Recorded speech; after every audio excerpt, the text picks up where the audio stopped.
Welcome to the Todd Newton Morning Show podcast, featuring weekly highlights from the most talked about show on the FM dial. Now, with the talk that will keep you talking, here's Todd Newton and Maria Todd.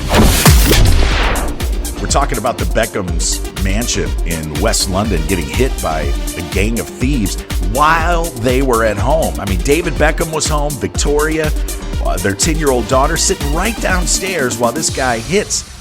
How do you get in there? I mean, you had a good point. Like, nobody saw the guy with the hoodie and the skull cap climbing the side of the building. In the middle of March, or middle of April, just coming in.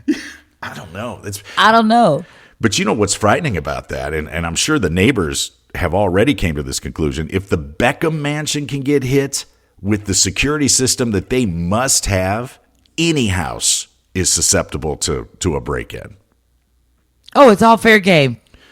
Wonder what they got, and it's not like the Beckhams can call local pawn shops and see if their goods are turning up.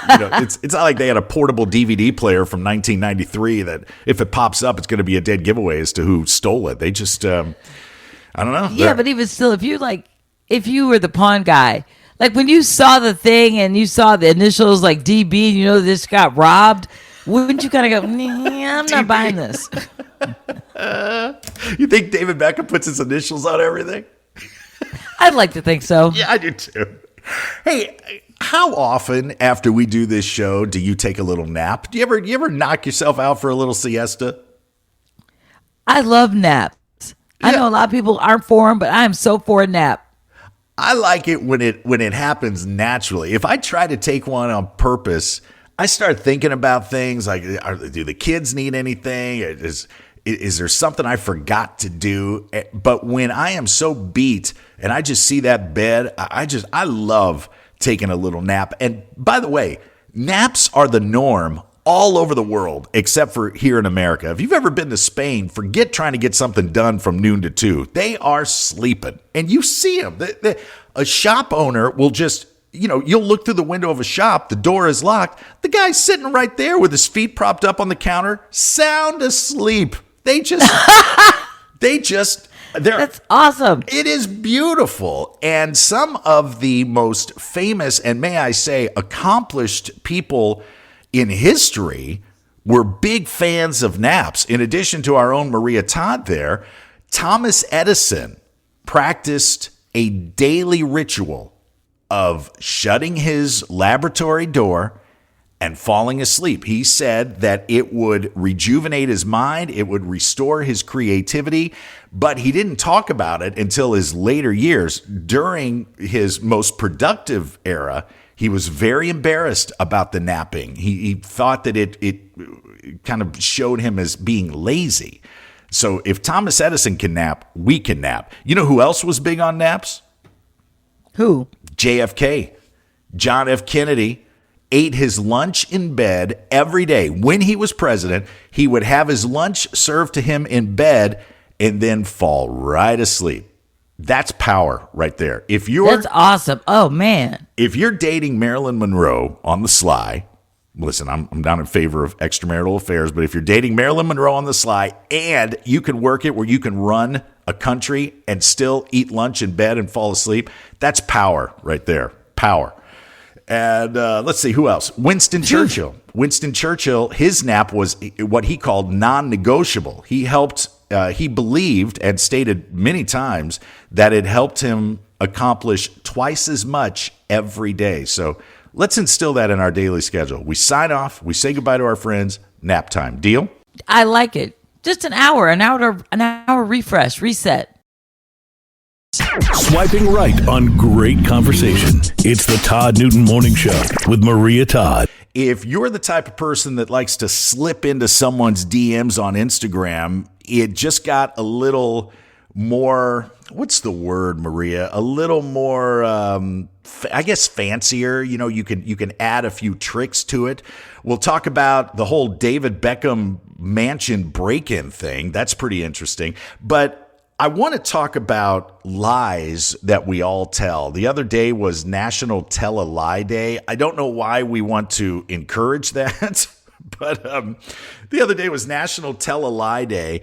And Maria, if you had to guess, how many, just on average, how many lies do you think the average American adult tells every single day? Some being bigger than others, of course, but how many do you think we all tell? Now, wait, do we have kids or not? Because I think parents lie more than adults without kids. Very good point, isn't it? That's an interesting point. And we lie to our kid. I remember when I finally told my youngest child that Santa Claus wasn't real. And I felt like a slime ball because she looked at me like I'd been lying to her for all these, which of course I had been. Well, you had, kind of, but not really. But I think the kids always forgive the parents when gifts are involved. Oh, yeah. It doesn't, wait, am I still getting gifts at Christmas? It's okay. It doesn't work that way when you're an adult. You can't lie to your significant other and hand them a gift and just hope that and just assume everything's going to be okay. It really doesn't. It really doesn't come out in the wash. Note to men, flowers and jewelry we still remember. True. Yeah, you may be forgiven, but it ain't forgotten.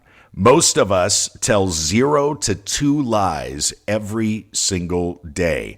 Some of the most common lies that we tell, here's one. I'll be there in 5 minutes.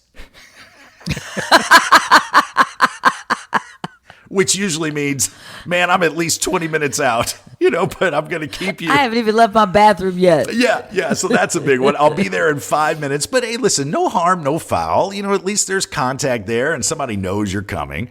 And then if it takes longer than 5 minutes, you're just hoping that they assume you got stuck in some kind of traffic or some other There was an accident. Yeah.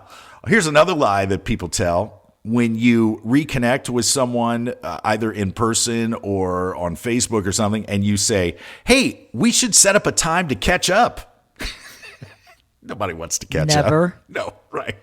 And here's a big one. This one happens in the workplace quite a bit. When you tell someone, when someone makes a really good point and you wish you were in on it and you say, I was just going to say that.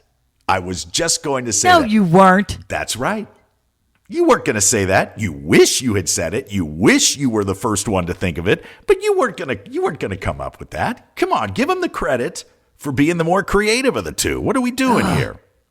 Here's another one. Lies that we all tell, and the average American adult tells 0 to 2 lies every single day. Here's one.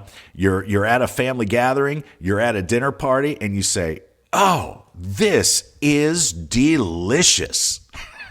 Last common lie that we often tell is, oh, you know what? I'm busy that weekend.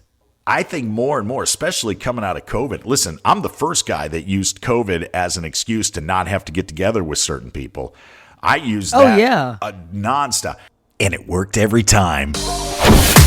Thank you for being part of the conversation. Subscribe now so you never miss a beat. For more Todd and Maria, visit ToddNewtonMorningShow.com. The Todd Newton Morning Show podcast. Great talk that will keep you talking. Produced by the host with the most, LLC. All rights reserved.